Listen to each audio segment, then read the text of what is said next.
तो रिसेंटली किसी ने मुझसे काफ़ी इंटरेस्टिंग क्वेश्चन पूछा था कि मर्द को एक्चुअल में चाहिए क्या, जिस पर ऑब्वियसली बहुत सारे लोगों का ये जवाब होगा कि मर्द को सुकून चाहिए या फिर खूबसूरती, पैसा, वेल्थ, शोहरत। और मैं इन सारी चीज़ों से मना नहीं कर सकता क्योंकि मैं भी जानता हूँ कि कहीं ना कहीं मुझे भी अपनी लाइफ में इन सारी चीज़ों की ज़रूरत है। लेकिन क्या हो कि अगर मैं तुमसे कहूँ कि ये सिर्फ एक अधूरा सच है, क्योंकि अगर मैं इस सवाल का जवाब अपने हिसाब से दूँ तो मैं बोलूँगा कि मर्द को चाहिए एक वजह जिंदा रहने की, एक ऐसी वजह जिसके कारण मर्द रोज़ सुबह उठे एंड रोज़ रात को जब वो टूट कर घर आए फिर भी वो जिंदा रहे। इसी के साथ ही साथ मर्द को चाहिए एक रास्ता जो कि आसान न हो, एक ऐसा रास्ता जो कि उसे रोज़ तोड़े, रोज़ डराए और रोज़ उससे उसकी बनाई गई डिल्यूजनल झूठी पहचान उससे छीन ले। क्योंकि मर्द को दर्द जानना जरूरी होता है, एक ऐसा दर्द जो कि लोग देख न सके, एक ऐसा दर्द जिसकी वो कंप्लेन न कर सके किसी से।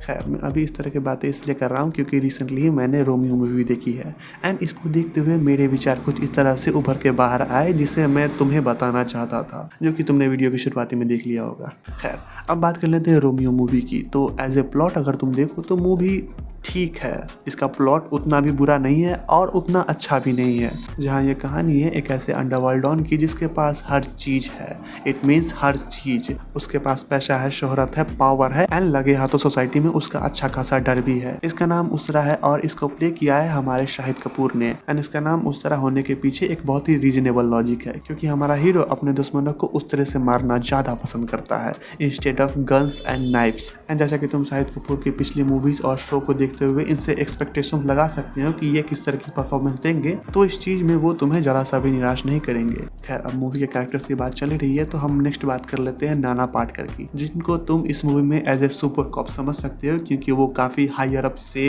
अपॉइंट करके इसके पीछे लगाए गए हैं। एंड इसी बीच एंट्री होती है हमारे तृप्ति डिमरी की, जो कि हमारे शाहिद कपूर के कैरेक्टर के पास आती है एक असैसिनेशन का कॉन्ट्रैक्ट देने। और यहाँ से मूवी का एक्चुअल प्लॉट दिखना शुरू होता है। हमें पता चलता है कि थ्रू आउट द टाइम हमारे शाहिद कपूर के कैरेक्टर को धीरे धीरे तृप्ति डिमरी से प्यार होने लगता है। एंड हो भी क्यों ना, अगर सामने वाली बंदी इतनी हॉट और खूबसूरत हो तो किसी भी बंदे का मन पिघल जाए।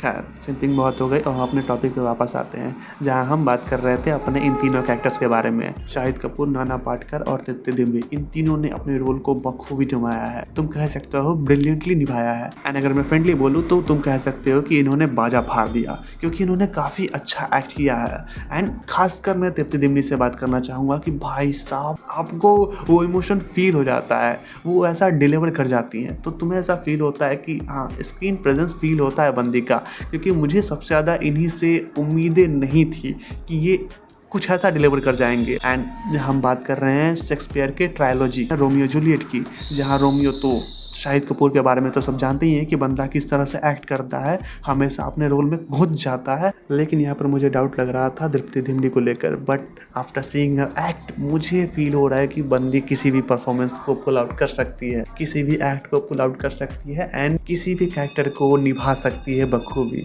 इस एक्ट को देखने के बाद। बट जहाँ मैं इन सारे पॉजिटिव पॉइंट्स की बात कर रहा हूँ तो इसका मतलब ये नहीं है कि मूवी में नेगेटिव पॉइंट्स नहीं है। इसमें मैं सबसे बड़ी गलती को पॉइंट आउट करना चाहूँगा और वो है हाई बिल्डिंग। फिर चाहे वो ट्रेलर में हीरो के लिए बनाई गई हो या फिर मूवी में विलन के लिए बनाई गई हो, दोनों ही पूरी तरह से बेकार चली जाती हैं, क्योंकि हमें जिस तरह से ट्रेलर में दिखाया गया था उस तरह से मूवी में बंदा है नहीं।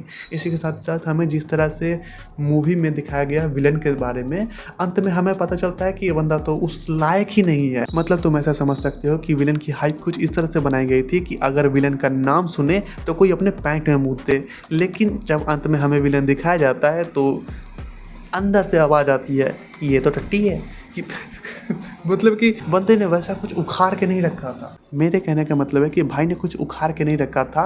एंड जिस तरह से हमें हीरो को दिखाया गया था थ्रू आउट द मूवी कि पूरी मूवी में बंदा जिस तरह से फियरलेसली लोगों को काट रहा है, फाड़ रहा है, मार रहा है एंड अंत में इस चूजे से देख कर डर गया। क्यों? तो यहाँ पर मुझे ये काफ़ी नेगेटिव पॉइंट लगा। एंड इसी के साथ साथ मुझे ऐसे कुछ कैरेक्टर्स भी लगे जिनका होना ना होना इस मूवी में फ़र्क नहीं देता। लाइक दिशा पटानी, वो बस मूवी में थी, क्यों थी पता नहीं। तुम इसे कह सकते हैं कि बैकग्राउंड में रख के एक फ्लावर पॉट की तरह थी कि मूवी की खूबसूरती बढ़ा दी अपनी खूबसूरती से। एंड हाँ, सच में बढ़ाती भी हैं। एंड सच कहो तो पूरी मूवी में तुम्हें हमेशा ऐसा फील होगा कि किसी न किसी चीज़ की कमी हो रही है एंड वही चीज़ इम्पैक्ट नहीं डाल रही है। एंड पर्सनली बोलो तो वो कमी कोई और चीज़ नहीं थी, वो हमारे हीरो का सफ़र था, क्योंकि जहाँ ये सारी चीज़ें हो रही होती हैं हमारा हीरो अपनी हीरोइन के लिए पूरी दुनिया से लड़ मिटने को तैयार था। वहाँ हमें हीरो का स्ट्रगल नहीं दिखाया गया, वो सफरिंग नहीं दिखाई गई कि वो तड़प जाता है अपने प्यार को पाने के लिए, वैसा हमें कुछ दिखाया नहीं गया। वो हमारा हीरो राउडी था and through out the movie वो बंदा राउडी ही बना रहा, तो वहाँ पे वो चीज़ें कभी कभी इम्पैक्ट नहीं डालती। एंड अगर हमारा हीरो इस मूवी में सफ़र कर रहा होता, वो प्यार जिसके लिए वो लड़ मरने को तैयार था, अगर वो उससे दूर रखा जाता इस पूरी मूवी में, तो ये चीज़ें और भी ज़्यादा इम्पैक्टफुल हो सकती थी। एंड मैं यहाँ पर किसी को स्क्रिप्ट राइटिंग की क्लासेस नहीं दे रहा हूँ, बस मैं यहाँ पर अपने पर्सनल एक्सपीरियंस को शेयर कर रहा हूँ। एंड इसके साथ साथ मैं बात करना चाहूँगा तमन्ना भाटिया के बारे में कि ये बंदी क्यों है मूवी में। आई डोंट नो, मुझे इसका कोई सिग्निफिकेंस दिखाई नहीं दे रहा कि क्यों ये बंदी। हाँ ठीक है मेरे लिए, मगर मज़ा नहीं आया इनको देख के कि इनका कोई वैसा स्पेसिफिक रोल ही नहीं था। बाकी अगर सच कहूँ तो मूवी ओके ओके है, इतनी भी बुरी नहीं है और इतनी भी अच्छी नहीं है कि तुम कहोगे कि ये ऑस्कर डिजर्व करती है, मगर हाँ मूवी ठीक है, आप टाइम पास समझ सकते हो। एंड नेक्स्ट हम बात कर लेते हैं कि अगर तुम्हें ऐसा विलन ही बताना था जो कि स्पेन में रहता हो, अब्रॉड में रहता हो, इससे अच्छा भाई तुम नाना पाटेकर को विलन बना देते, बंदा फाड़ के रख देता एंड वहाँ पर तुम्हारी टिकट सेल होती। लेकिन कोई बात नहीं, नाना पाटेकर अपने आप में स्टैंड आउट कर रहे हैं, विलन अपने आप में ही अलग ही घूम रहा है। और बात कर लेते हैं कि इन सारी कमियों के बाद भी तुम अगर विशाल भारद्वाज की मूवी को अगर तुम पहले मूवी देख चुकी हो उनकी, तो तुम्हें पता होगा कि बंदा किस तरह से डायरेक्ट करता है एंड अपने टैलेंट के लिए वो किस तरह से जाना जाता है। सच को तो मैंने एक गलती कर दी, क्योंकि मैंने विशाल भारद्वाज और शाहिद कपूर की जोड़ी को हैदर में देखा था एंड बंदों ने नील कर दिया था, मतलब कि फाड़ कर रख दिया था।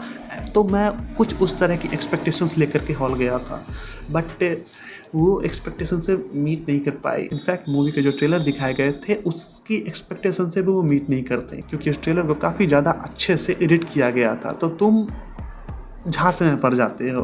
बाकी ये रही मेरी वीडियो ओ रोमियो को लेकर, एंड तुम्हें इस मूवी को लेकर क्या विचार आ रहे हैं प्लीज़ कमेंट में ज़रूर बताना। एंड मैं भी देखना चाहूँगा कि यार तुम्हारे इस सिचुएशन में, इस सिनेरियो में किस तरह के थॉट्स आते हैं मूवी को लेकर। बाकी मिलते हैं ना नेक्स्ट वीडियो, तो तक लिए एक्सप्लेन।